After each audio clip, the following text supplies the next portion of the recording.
सगळ्यांना नमस्कार।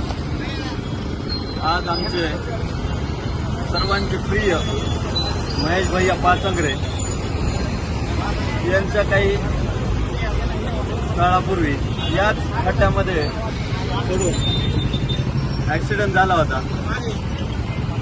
अत्यंत जिम्मेदार व्यक्तिमत्व आणि सगळ्यांचे प्रिय असणारे महेश भैया त्यांना हॉस्पिटलमध्ये खूप उपचार करून देखील त्यांना आम्ही परत मिळू शकलो नाही, त्यांना थांबवू शकलो नाही।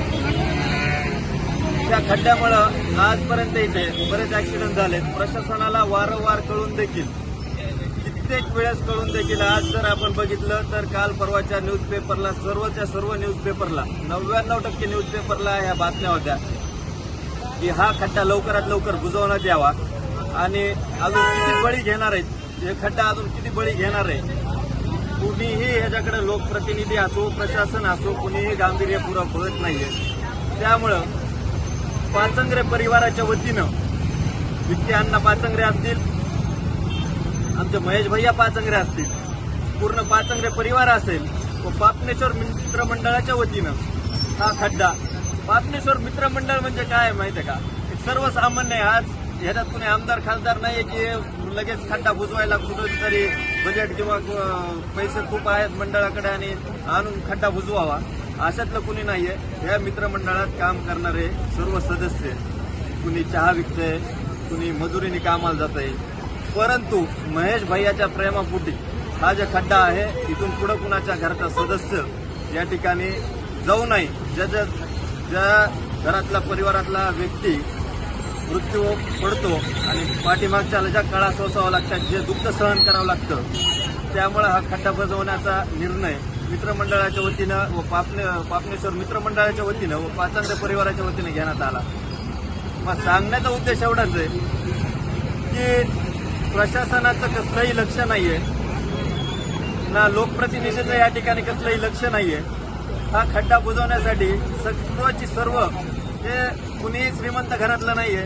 पाचंगरे परिवार देखील अत्यंत कष्टाळू व सर्वांच्या मदतीला धावून जाणारा परिवार आहे, पण त्यांच्याच घरावर हे संकट आल्यामुळं प्रशासनाला वेळोवेळी कळून देखील त्यांनी खड्डा न बुजवल्यामुळं हा खड्डा पाचंगरे परिवाराच्या वतीनं आज बुजवण्यात आला आहे। इथून पुढे तरी असे अनेक जागेवर खड्डे आहेत, प्रशासनाने जागरूक राहून एखाद्या मोठ्या मोठ्याले लोक आहेत हो, त्यांच्याकडे 4 व्हीलर गाड्या आहेत, मोठ्या गाड्या आहेत, त्यांच्या ॲक्सिडेंटचं प्रमाण कमी असेल, पण हे सर्वसामान्य कुटुंबातले लोक आहेत, 2 व्हीलरवर पडतात, मरमर करतात, काही गडबडीत कुठेतरी जात असतात, अचानक कुठेतरी खड्डे असतात, पडतात, मृत्यूला सामोरे जावं लागतं। पण एकदा घरी येऊन बघा त्यांच्या पत्नीची, आईची, मुलाची काय अवस्था होती पाठीमागं, त्यावेळेस कळन की या खड्ड्यामुळे ह्याच्यामुळे जे दुर्दैवी मृत्यू होतात ते आपण किती पाप या प्रशासनाला आणि यांना लागन हे मी शब्दात देखील सांगू शकत नाही।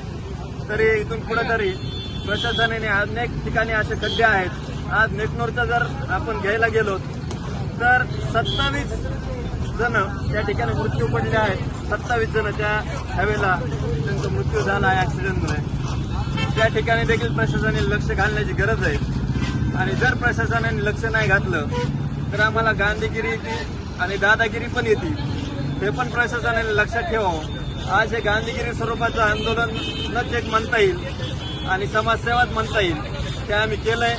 भविष्यात आम्ही त्याला वेगळ्या स्वरूपाने देखील करू शकतो, ते देखील प्रशासनाने लक्षात ठेवावं आणि ह्या कामाची दखल घेऊन बाकीच्या ठिकाणचे जे खड्डे, जे रस्त्याचे दुरुस्तीचे काम आहेत ते तात्काळ मार्गी लावावं, एवढं पापनेश्वर मित्रमंडळाच्या वतीने मी सर्वांना प्रशासनाला विनंती करतो आणि थांबतो आणि पाचंगरे परिवारात देखील आभार व्यक्त करतो। ह्या खड्डा ज्या आपण आज बुजवलाय त्यामुळे खूप जणाला दिलासा भेटेल आणि जे इथून पुढे दुर्दैवी घटना घडणार होत्या या ठिकाणी त्या घडणार नाहीत। त्यामुळे मी सगळ्यांच्या वतीनं पाचंगरे परिवाराचे, विक्की अण्णांचे, महेश भैयांचे देखील आभार मानतो आणि थांबतो।